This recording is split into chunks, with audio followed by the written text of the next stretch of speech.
But what came onto the screen was amazing. It was a culmination of all my efforts. It was a picture of something that definitely wasn't man-made. dadka qaarkii gaari waxay u arkaan inuu yahay mid dunida inteeda kala su'aalo ay jawaabo u raadinaysay u soo bandhigay halka kuwa kalena u arkaan inuu yahay dambiile dawladda Mareykanka dambiye ka galay oo ay mudan tahay in la ciqaabo.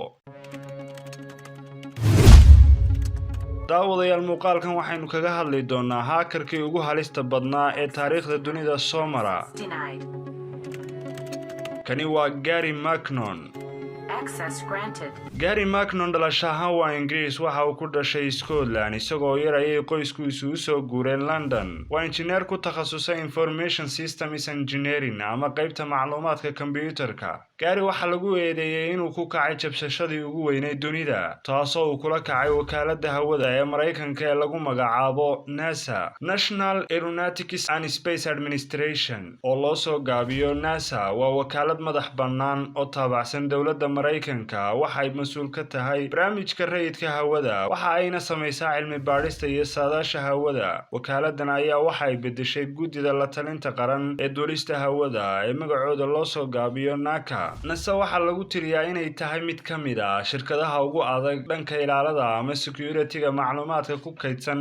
kombiyuutarada. Waxa ka howlgala koox khubaro ah oo u xilsaaran ilaalinta macluumaadka iyo ka hortagga hacking-ka ama jabsashada. Gary kaliya ma uu jabsan NASA ee waxa uu kala jabsaday howlwadeennada hubaysan ee Mareykanka sida ciidamada ilaalada badda iyo xarumaha hoostaga wasaaradda difaaca. Markii uu jabsaday NASA waxa uu helay Gary waxyaabo aad siro ah iyo cadeymo muujinaya inuu Mareykanku ka qarinayo dunida inteeda kale waxyaabo nool oo ka baxsan oogada dhulka taasoo micnaheedu yahay jiritaanka alliance kuwaas oo aan Mareykanku rabin in wax laga ogaado. waraysi lala yeeshay Gary waxa uu sheegay in hacking-ka uu sameeyay ahaa mid aad u fudud waxa uu ku waday hacking-ka NASA muddo 13 bilood ah laga soo bilaabo bishii labaad ee 2001 ilaa bishii saddexaad ee 2002 iyadoo aan cidina ogaanin. wuxuu sheegayaa muddadii uu jabsanayay in uu helay spacecraft ay qariso NASA kaasoo ay NASA ku tiirsan tahay mar walba. waxa uu soo saaray sawir lagu qaaday dayax gacmeed sawirkaas oo ah spacecraft aan la garanaynin taa macnaheedu waxa weeyaan sawirkii la qaaday wuxuu cadeynayaa jiritaanka noolayaal hawada ku nool oo aan inaga ahayn. NASA waxa isku daydaa in ay mar walba qariso noolayaasha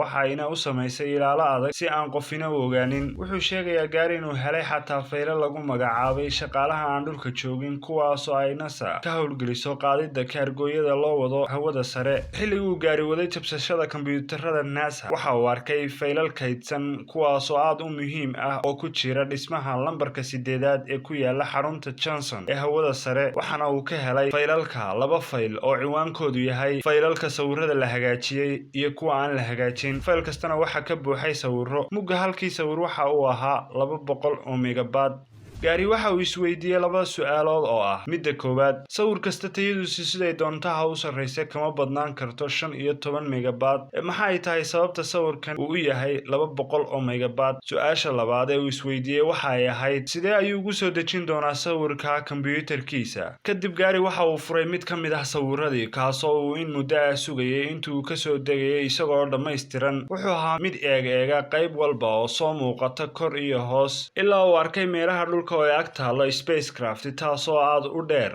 dhanka kale kadib weerarkii 11 Sebtembar 2001 Gary waxa uu tuuray qayb ka mid ah hubkii yaalay stationka badeed ee marka la soo gaabiyo loo yaqaan ARL taasoo ka dhigtay network ka kooban 13 kombiyuutar qaar aan shaqaynayn. waxa ay kaloo howlgab ka dhigtay geedi socodka gacangelinta saad hub ah kaasoo la rabay in loo diro ciidan badeedka Mareykanka ee ku sugan badda Atlantika. intaas kaliya kuma ekaan waxa ay dawladda Mareykanku cadaysay inuu tuuray faylal aad u muhiim ah oo ay ku jireen nidaamkii lagu shaqaynayay operating systems midaas oo xidhay shabakada ciidan ee ku taala Washington. nidaamka howlgalka waxa hoos tagayay 2000 oo kombiyuutar. Gary waxa uu ku qoray website-ka ciidanka oo ah u dhigan ilaaladiinu waa doqomin. in yar kadib haddaynu dib ugu laabano muddadii uu Gary ku guda jiray jabsashada wakaaladda NASA waxa ogaaday mid ka mid ah shaqaalihii wakaaladda u xil saartay ilaalinta macluumaadka kaydsan isla markiibana waxa uu asxaabtiisa ay shaqo wadaagta yihiin u sheegay in qof jabsanayo kombiyuutarada wakaaladda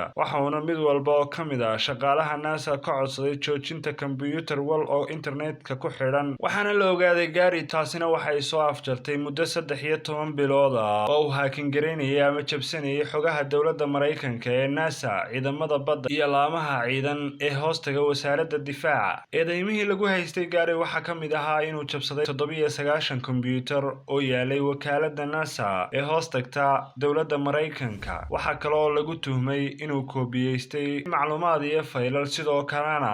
xaday baaswoordhada kombiyuutarro gaar loo leeyahay waxay sheegtay dowladda Mareykanku in qiimeynta lacageeda dhibaatooyinka gaari geystay ay gaadhay lacag adduun oo ah $700,000 2005 waxa uu bilaabay Mareykanku inuu ka dalbado dowladda Ingiriiska inay u soo gacan geliso gaari subaxnimadii 19 bishii Maarso 2002 waxa gaari albaabka gurigiisa ku soo garaacay National High Tech Crime Unit oo ah ururka ka hortagga dambiyada lagu galo tiknoolajiyadda markii la qabtay kadib waxa uu u maleynayay in Ingiriiska lagu maxkamadeynayo oo lagu xukumayo 3 ilaa 4 sano ugu badnaan balse arrintiisu waxay qaadatay muddo 10 sano laga soo bilaabo waqtiga waxa kursiga isku bedelay 7 xog haye intii uu socday xukunkiisu waxa uu isku dayay inuu raacfaan ka helo golaha guurtada ee Ingiriiska iyo maxkamadda Yurub ee xuquuqul insaanka balse waa uu ku guuldareystay mid ka mid ah doodihiisii ugu weynaa ayaa waxay ahayd danka masaafurinta waayo waxa uu rumaysnaa in aanu Mareykanka ka heli doonin maxkamadeyn cadaalad ah isla markaana si weyn loo ciqaabi doono qadiyadaasi waxay noqotay mid hoos tagtay Theresa May markii ay noqotay wasiirka arrimaha gudaha Britain 2010 intii lagu guda jiray bishii October ee 2010 waxa ay xukuntay Theresa May in aan la dhiibayn waxa ay sheegtay in aanay shaki lahayn in Macron yahay qof aad u xanuunsan intaa waxa ay raacisay dhiibista Macron waxa ay keeni kartaa inuu isdilo go'aanka dhiibistuna waxa uu noqon doonaa mid aan saxsanayn marka loo eego xuquuqda bani'aadamtinimo ee uu leeyahay Gary Macron 2012 agaasimaha xiriiryaha guud ayaa xukumay in Gary Macron uusan waajihi doonin eedeymo taasoo soo afjartay dacwadiisii 10 sano daawada halka waxa inoogu eeg qisadii Gary Macron ma waxaad u aragtaa Gary inuu yahay haliyey u soo bandhigay dunida inteeda kala siro badan oo ay dowladda Mareykanku qarinaysay mise waxaad u aragtaa inuu yahay dambiile ay mudnayd in la marsiiyo ciqaabtii uu lahaa Mahadsanid daawade waa diyaarintii Cabdi Casiis Axmed Xaashi iyo tabintii Cabdiraxmaan Nuux Xaaji Maxamed